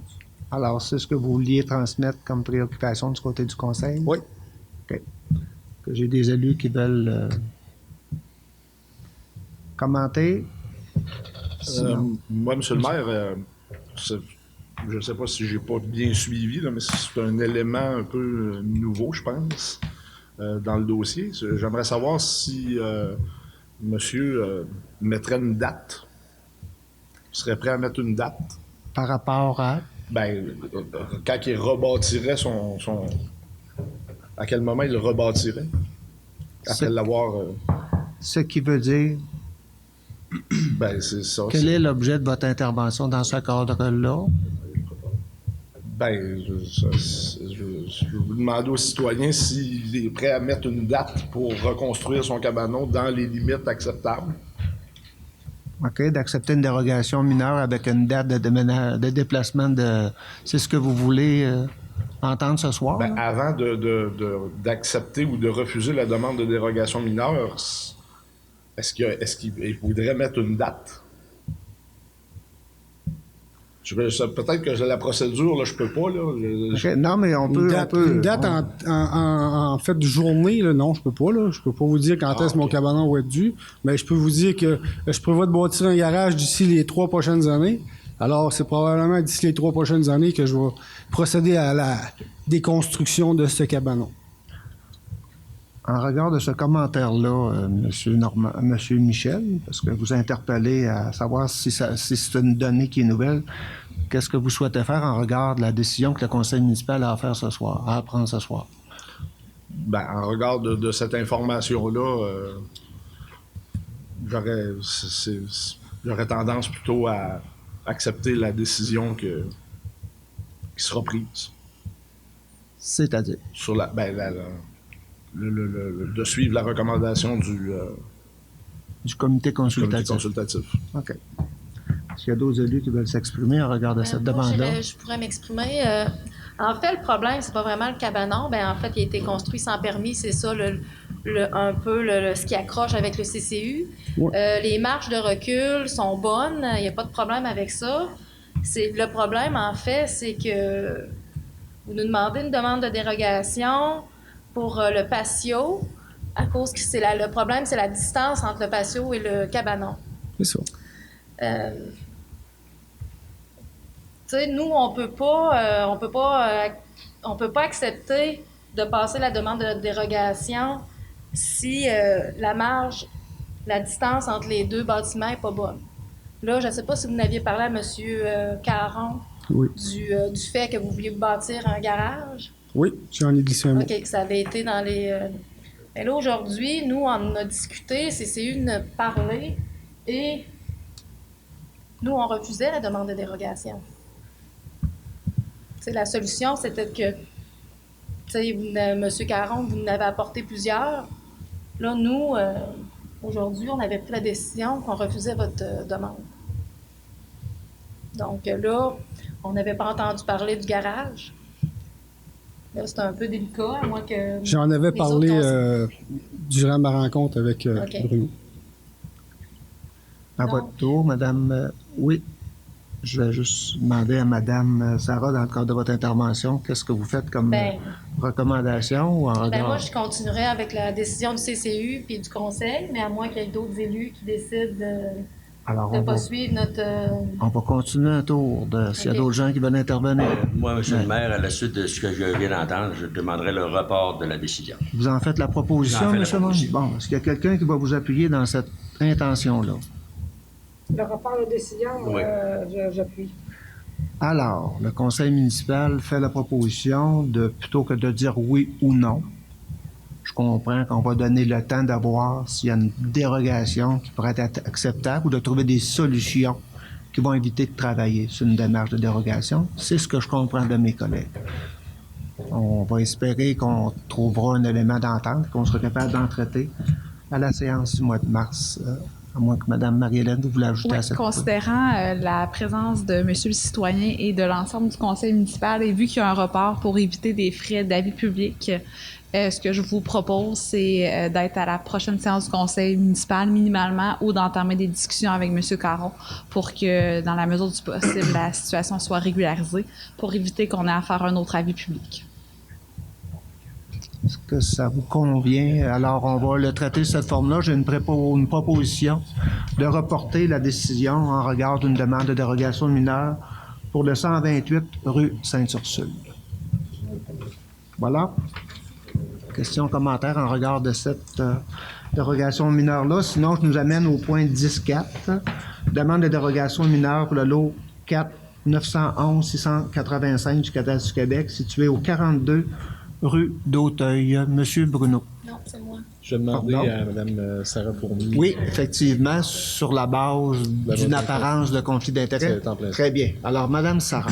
Donc, la demande vise à autoriser qu'une nouvelle aire de stationnement soit non pavée et non lignée, alors que le règlement de zonage numéro 613-05 prévoit qu'une aire de stationnement hors rue pour plus de 4 véhicules doit être pavé, ligné et entouré d'une bordure.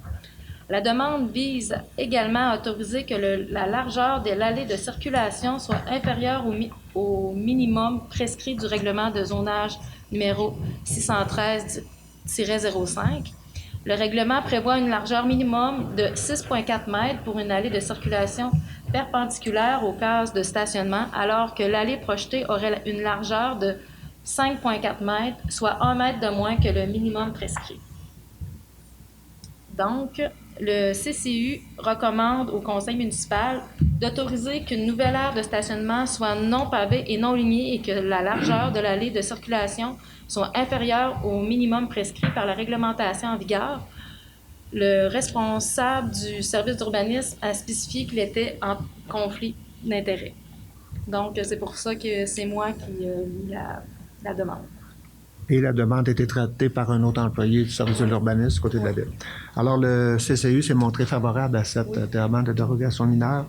Est-ce qu'on a des gens dans la salle qui voudraient poser des questions, commenter en regard de cette demande-là? Sinon, est-ce que Madame Sarah, vous en faites la proposition et vous êtes appuyé par... J'ai appuyé, monsieur. Monsieur Égide. Merci. En 10.5, demande d'exception de cases de stationnement pour les lots 365, 545 et 365, 546 du Catastrophe du Québec, situé au 81 rue des Forges. Monsieur le maire, oui. Je peux me retirer de toute décision en apparence de conflit d'intérêt et que le propriétaire étant mon beau-frère. Donc, vous informez également la séance, l'Assemblée, que vous n'avez pas participé aux discussions privées qu'il y a eu en regard de ce dossier-là du côté de la ville d'Amqui. Voilà, monsieur. Excellent. Très bien. Alors, votre préoccupation est notée. Monsieur Bruno. Oui. La demande vise à obtenir l'exemption de la ville d'Amqui de l'obligation de fournir, de maintenir 12 cases de stationnement pour la propriété située au 81 rue des Forges.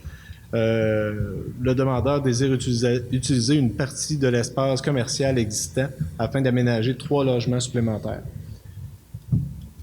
On se rappelle qu'il y avait déjà eu une demande d'exemption de cases de stationnement pour cette même propriété, mais donc c'était pour un usage qui était différent, donc des locales commerciaux. C'est le pourquoi là, qu'on a demandé à ce que le processus soit repris dans ce cadre-là. Suite à ça, suite à l'analyse du comité consultatif d'urbanisme, celui-ci recommande au conseil municipal de donner l'exemption de l'obligation de fournir et de maintenir 12 cases de stationnement. Toutefois, les membres du comité recommandent qu'une servitude soit obtenue chez le propriétaire voisin afin d'assurer la disponibilité des cases de stationnement pour les logements. Alors, voilà la recommandation du CCU. Madame Sarah, est-ce que vous voulez commenter cette demande-là? OK. En regard des... Oui, je vous écoute. C'est des discussions, c'est quand même semblable aux dernières discussions pour le même immeuble. Donc, okay. Je vais suivre le CCU encore une fois, je vais faire une proposition. Vous faites la proposition avec l'exigence de la servitude ou en excluant En excluant la servitude. Alors, vous êtes favorable. Le comité consultatif parlait d'accorder l'exemption, mais avec une demande de servitude. Alors, votre proposition est à l'effet d'accepter l'exemption, mais sans l'obligation de servitude. C'est bien ce que vous exprimez? Oui. Vous en faites la proposition, Mme Sarah, et vous êtes appuyé par... Je suis appuyé, M. le maire. M. Égide. Merci. J'ai oublié de vérifier s'il y avait des gens dans la salle, mais peut-être tard un peu. T'as pas d'exigence? Voilà. Merci. Au point 11, développement économique durable, 11.1, projet de réflexion de la passerelle. C'est un dossier qui est d'actualité. Ça fait un certain temps qu'on en parle, mais on avance dans cette demande-là. Donc, un dépôt d'une demande de certificat d'autorisation au ministère de l'Environnement et de la lutte contre les changements climatiques au ministère de la Forêt, de la Faune et des Parcs. Désignation de signataire, M. Guillaume. Oui, donc en fait, c'est très, très, très administratif. C'est qu'en fait, on avait déjà mandaté la firme Active Environnement pour faire donner un mandat en fait, pour le dépôt de la demande d'autorisation. Mais là, il y a un élément vraiment à venir spécifiquement mentionné. Donc, considérant que par la résolution 2019-472, un mandat est accordé à la firme Activant Environnement pour présenter au ministère de l'Environnement et de la lutte contre le changement climatique et au ministère Forêt, Faune et Parcs des demandes de certificat d'autorisation en vertu de la loi sur la qualité de l'environnement et de la loi sur la conservation et la mise en valeur de la faune pour un projet de remplacement et d'élargissement de la passerelle J-Napoléon-Pérusse. Il est, dans le fond, résolu de m'autoriser, moi, à signer pour et au nom de la Ville d'Amqui les demandes de certificat d'autorisation et autres autorisations. Alors, on se prend d'avance, on va le dire ainsi, quand on parle des demandes de certificats d'autorisation du côté du ministère de l'Environnement. On va être sûr que nos demandes vont être inscrites tôt pour que si éventuellement on est en mesure de réaliser des travaux, on a fait des interventions, on aura les permissions requises du ministère de l'Environnement. Est-ce qu'il y a autre question, commentaire? Sinon, je vais prendre une proposition pour désigner M. Guillaume. Presser des demandes dans ce cadre-là. Proposé, M. Normand. M. Normand, vous proposez et vous êtes appuyé par M. Michel. Merci. 11.2, projet du Club de golf Revermont 1984 Inc. Donc, un dépôt au programme PAFIR, appui de la Ville d'Amqui, M. Guillaume. Oui, donc, considérant que le Club de golf Revermont souhaite déposer un projet dans le cadre du programme d'aide financière aux infrastructures récréatives et sportives, donc le PAFIR, du ministère de l'Éducation et de l'Enseignement supérieur, ainsi qu'auprès du gouvernement du Canada, considérant que le projet du Club de golf consiste à améliorer le système d'arrosage, procéder au renforcement de la digue numéro 17 et au remplacement des installations septiques, et ces projets-là totalisent environ 339 000 $. Considérant que le Club de golf Revermont demande une résolution d'appui à la Ville afin de déposer le dit projet, que le Conseil municipal de la Ville d'Amqui reconnaît l'apport économique, touristique et attractif du Club de golf Revermont, que le Conseil municipal de la Ville juge qu'il est essentiel de préserver les infrastructures du Club de golf Revermont, que le Club de golf Revermont initie de nombreux jeunes à la pratique de ce sport en offrant des formations destinées à cette clientèle, et considérant que le Club Revermont est un lieu répondant aux besoins de l'ensemble de la population selon une grille tarifaire accessible à tous, il est donc proposé d'appuyer le projet du Club de golf Revermont pour la réalisation de travaux ayant trait à la construction du système d'arrosage, le renforcement de la digue protectrice de la rivière Matapédia et la mise à niveau des installations septiques afin que ce dernier puisse bénéficier de l'aide financière auprès du ministère de l'Éducation supérieure et du gouvernement du Canada dans le cadre du PAFIR et de confirmer que le Club de golf Revermont est accessible à l'ensemble de la population. Voilà. Merci, M. Guillaume. Question, commentaire en regard de ce projet-là? Sinon, je prends une proposition d'appui. Madame Sylvie, proposée, vous êtes appuyé par M. Normand. On souhaite bonne chance au Club de golf dans le dépôt de cette demande-là pour maintenir un club de golf qui fait la fierté des Matapédiens, des gens d'Amqui, mais de toute la Matapédia également.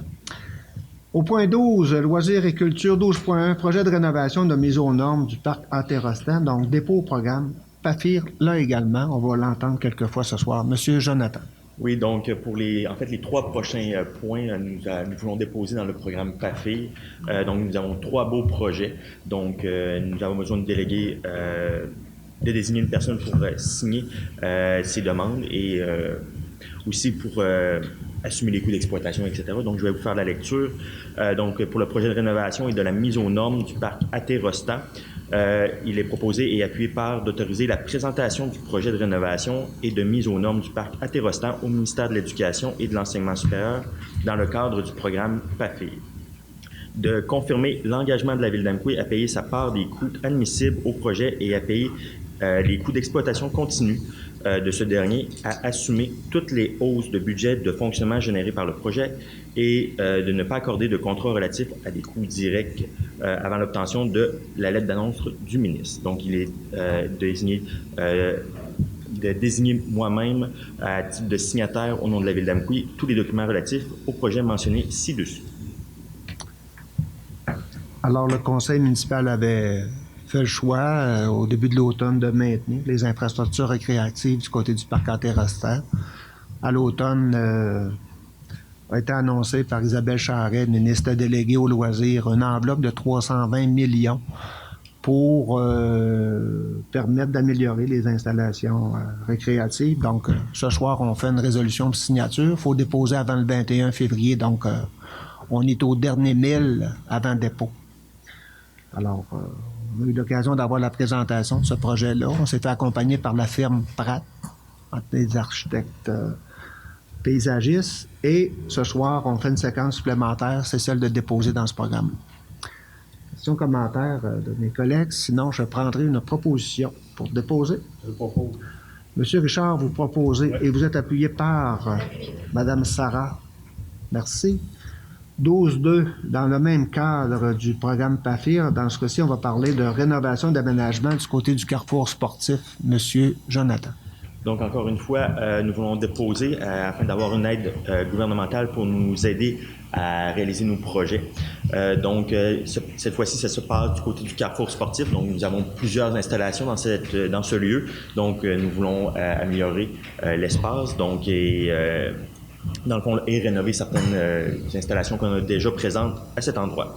Donc, encore une fois, d'autoriser la présentation du projet de rénovation et d'aménagement du carrefour sportif auprès du ministère pour le programme PAFIR et de faire que la ville d'Amqui s'engage à payer les coûts admissibles au projet et à payer les coûts d'exploitation continue et assumer toute hausse de budget de fonctionnement générée par le projet et n'accorder aucun contrat relatif à des coûts directs avant l'obtention d'une lettre d'annonce du ministre, et de désigner moi-même à titre de signataire et pour le nom de la ville et à déposer tous les documents pour le projet. Questions, commentaires? Sinon, je vais prendre une proposition. Propose. Monsieur Richard, vous proposez et vous êtes appuyé par... J'appuie.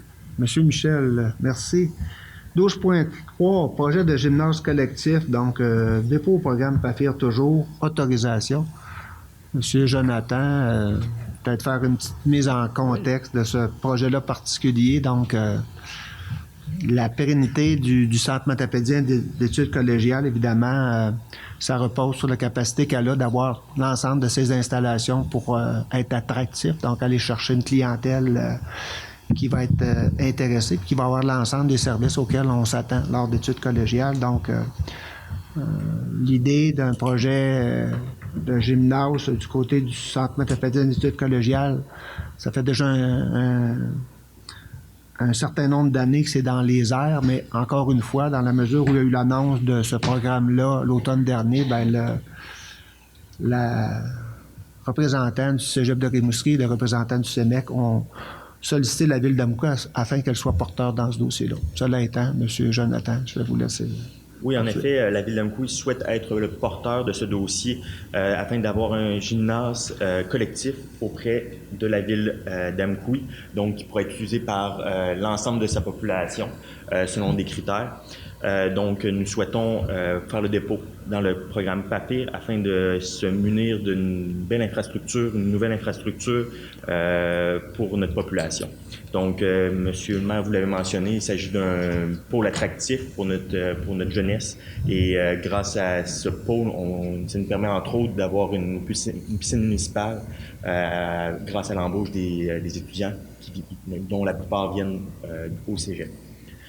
Donc, nous voulons autoriser la présentation du projet de gymnase collectif au ministère de l'Éducation et de l'Enseignement supérieur dans le cadre de l'aide financière, le PAFIR, de confirmer l'engagement de la ville d'Amqui à payer sa part des coûts admissibles au projet et à payer le coût d'exploitation continu de ce dernier et à assumer toute hausse du budget de fonctionnement généré par le projet et à ne pas accorder de contrat relatif aux coûts directs avant l'obtention d'une lettre d'annonce du ministre et de désigner Mme Geneviève Morin, directrice du Centre matapédien d'études collégiales, à signer pour le nom de la ville d'Amqui tous les documents relatifs au projet mentionné ci-dessus. Questions, commentaires en regard de ce projet-là? Sinon, je vais prendre une proposition. On a fait la proposition. Monsieur Gide, vous proposez et vous êtes appuyé par... J'appuie. Monsieur Michel, merci. Alors, des résolutions ce soir, des fermetures d'appels de projets au 21 février. Par la suite, le ministère de l'Enseignement va traiter l'ensemble des demandes reçues. On pense que c'est un programme qui est très populaire, mais voilà. Dans la mesure où on aura les réponses, il va rester à définir exactement, à peaufiner ces projets-là, à définir des ententes dans la mesure où le projet de gymnase projet de gymnase du côté du CEMEC, est accepté. Bon, il va falloir évidemment qu'on définisse des ententes en bonne et due forme, mais l'idée des résolutions ce soir, c'est de pouvoir déposer afin d'obtenir des aides gouvernementales pour réaliser ces projets. Alors, on souhaite bonne chance. Voilà. 12.4, dans un autre dossier, dans ce cas-ci, on souhaite davantage se retirer en regard d'une aide qui était disponible. Monsieur Jonathan, on parle ici du projet de remplacement des gaz réfrigérants au niveau du curling. Alors, je vous laisse. Oui, donc, la Ville d'Amqui a pris une intention de faire le remplacement de son système de réfrigération. On souhaite le faire sans l'aide gouvernementale, donc on pense qu'on peut réaliser avec des meilleurs paramètres. Donc, considérant que la résolution 2019-143 de la Ville d'Amqui a déposé une demande de subvention dans le programme de soutien pour le remplacement ou la modification des systèmes de réfrigération fonctionnant au gaz R12 ou R22, Arena ou centre de curling, considérant que la Ville d'Amqui a décidé d'annuler le projet de réfection de l'installation du curling tel qu'envisagé au moment du dépôt de la demande de subvention par la résolution 2019-489, et on envisage d'autres options à moindre coût. En conséquence, il est proposé par et appuyé par de retirer la demande de subvention déposée dans le cadre du programme dans le fond, dans la résolution. Bien. Merci, M. Jonathan. Question, commentaire? Sinon, je prends une proposition. Madame Sylvie, vous proposez, vous êtes appuyée par Madame Sarah. Merci. On sera à ce moment-ci au point 13, dont et commandite, donc la liste des dons proposés au 11 février. M. Richard, est-ce que c'est bien ça? Moi, j'aimerais mentionner que j'étais en semblant de conflit d'intérêt pour le gala Méritage sportif à Sceaux. Donc, je ne me suis pas prononcée lors des délibérations. Bien, Mme Sarah, ça sera noté. Allons-y, M. Richard. Alors, liste des dons au 11 février 2020. Demandeur, École secondaire Armand-Saint-Ange. L'événement, c'est Gala Méritage sportif à Sceaux, le 3 mai 2020. Commandite, 250 pour 2 athlètes d'Amqui, un garçon et une fille. La fête des guitares, l'événement, 14e édition de la fête des guitares du 3 au 5 juillet 2020. Commandite, 200 $. Cercle des fermières d'Amqui, location de salle au sous-sol du Centre récréo-culturel Amqui pour l'année 2020. 638 $, gratuité d'un local. Tournoi néo-futsal, tournoi de soccer intérieur du 22 au 24 mai 2020, 865 $, gratuité de la location de l'aréna. Les grands amis de la vallée, Mini Beach party le 28 février 2020, 400 $. 300 plus 100, 400, hein? En objet promotionnel. Et finalement, le parc régional de Val-d'Irène, Aquaneige, du 17 au 19 avril 2020, 200 $. Monsieur le maire? Oui, M. Michel. Je suis sur le comité, j'étais pas présent, mais je veux quand même mentionner que je me serais retiré si j'avais été là du côté du Mini Beach Party des Grands Amis, parce que je suis membre du CA des Grands Amis. D'accord. Donc, mais vous n'avez pas participé aux discussions qui ont eu lieu au niveau du comité. D'accord, c'est noté. Autre question, commentaire en regard de la liste de dons. Sinon, je prends une proposition. Je propose. Monsieur Richard, vous proposez. Vous l'appuyez. Madame Sarah, oui, Madame Georgette, vous allez avoir l'occasion d'intervenir juste un petit peu plus tard au niveau de la période de questions, si vous le voulez bien. On vous rejoint dans quelques minutes. Donc, proposé par M. Richard, appuyé par Mme Sarah. Au point 14, représentation, congrès et formation, on est en 14.1. Donc, formation sur la norme CAN CSA Z614 pour les aires de jeu, les 2 et 3 mars à Rimouski, autorisation de déplacement. Oui, donc c'est pour m'autoriser à me déplacer et à suivre la formation le 2 et 3 mars 2020 à Rimouski. Dans le fond, la formation, à quoi elle sert? C'est dans le fond qu'on va pouvoir être en mesure de transmettre l'information, monter aussi des fiches d'inspection pour nos aires de jeu, donc qu'on puisse respecter les normes et qu'on ait des terrains de jeu sécuritaires. Très bien. Alors, est-ce que j'ai une proposition? Je propose. Monsieur Michel, vous proposez, vous êtes appuyé par Madame Sylvie. Merci. En 14.2, formation de la tournée Fer et Eau le 10 mars 2020 à Rimouski, autorisation de déplacement. Oui, dans le fond, c'est pour moi et Joël, technicien en génie civil à la ville d'Amqui. Une demi-journée d'information là, à Rimouski. Je crois que ça va être assez chargé. Là. C'est tout ce qui est rapport à les conduites d'aqueduc en eau potable qui sont en fonte. Donc, ça va toucher tout ce qui est les anomalies, la corrosion, le nettoyage, la réhabilitation sans tranchée. Donc, ça va être une formation très intéressante. Très bien. Monsieur Stéphane et Joël, en déplacement à Rimouski. Est-ce que j'ai une proposition? Je propose, Monsieur le maire. Monsieur Égide, vous proposez et vous êtes autorisé par... Appuyé par. Autorisé par. Il faut que j'en ai. Mais je compte quand même appuyer ça parce que, Très important. comme je suis responsable des ressources humaines, puis la formation, c'est toujours important aussi, pour tous. Voilà, c'est dit. Alors, il faut que j'en fasse quelques-unes quand même à chaque séance, là. J'en ai fait des pires que ça, je pense. Voilà. Proposé par M. Égide, appuyé par Mme Sylvie. En 14.3, formation offerte par l'UMQ, soyez marketing. La puissance du marketing appliquée au positionnement territorial. Monsieur Guillaume. Et oui, monsieur le maire, l'objectif, c'est de devenir marketing. Donc, en fait, cette journée-là, en fait, faut comprendre, c'est qu'on tente tous de se démarquer afin d'attirer des entreprises, des nouveaux citoyens, des touristes, mais aussi faire des investissements dans des projets structurants. Donc, chaque territoire doit être unique et posséder sa propre identité. Et l'objectif, en fait, de cette journée-là, c'est de répondre à la grande question, en quoi et pourquoi on se démarque en tant que territoire, en tant que ville d'Amqui. Donc, durant cette journée-là, on va apprendre les différentes étapes pour déterminer notre démarche de marketing territorial. Et en fait, pour devenir plus attractif au niveau de la ville d'Amqui, et je serai accompagné également d'une collègue de la MRC pour déterminer aussi le facteur attractif de notre grand territoire de la MRC. Donc, l'objectif, c'est de travailler en collaboration pour faire en sorte qu'on puisse se distinguer par rapport à l'ensemble des villes de même taille et des régions et toutes les régions du Québec, et à la limite même au niveau international, on va voir grand. Donc, la formation va se tenir le 12 mars prochain à Montjoly. Donc, ça serait de m'autoriser à assister à cette formation. Je vous aurais accompagné avec grand plaisir, mais je vais être retenu pour un événement le 12 mars. Alors, M. Normand, vous l'avez proposé. Vous êtes appuyé par Mme Sylvie. Alors, vous allez revenir en étant un marketing. Je serai peut-être pas maire, mais je vais être cutting. Je vais m'occuper du premier bloc, comme ça. Ce qui veut dire... OK. Au point 15, en affaires de nouvelles, il n'y avait pas de sujet particulier.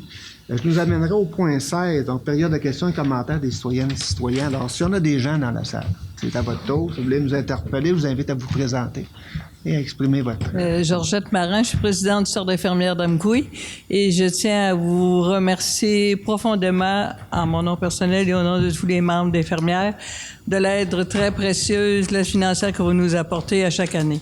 Donc, merci du plus profond de mon cœur. Bien, c'est entendu. Puis à notre tour de vous remercier d'animer le territoire d'Amqui. Vous faites de belles choses et je pense que c'est un juste retour des choses que le conseil municipal pose des gestes d'appui. Merci aussi d'avoir eu la patience d'attendre jusqu'à ce moment-ci de faire votre intervention. Et c'est agréable quand même de voir des gens dans la salle qui viennent venir prendre le temps d'apprécier la contribution du conseil municipal à votre organisation. Continuez votre bon travail. Vous avez fêté il y a 2 ans le 100e, alors on vous en souhaite. On va prendre ça par tranche de 25, un 125, un 150, puis continuez de faire votre bon travail. Merci d'être avec nous ce soir. Merci d'être là. Alors, on sera au point 17, la période de questions et commentaires des élus. À ce moment-ci, est-ce qu'on a des élus qui voudraient...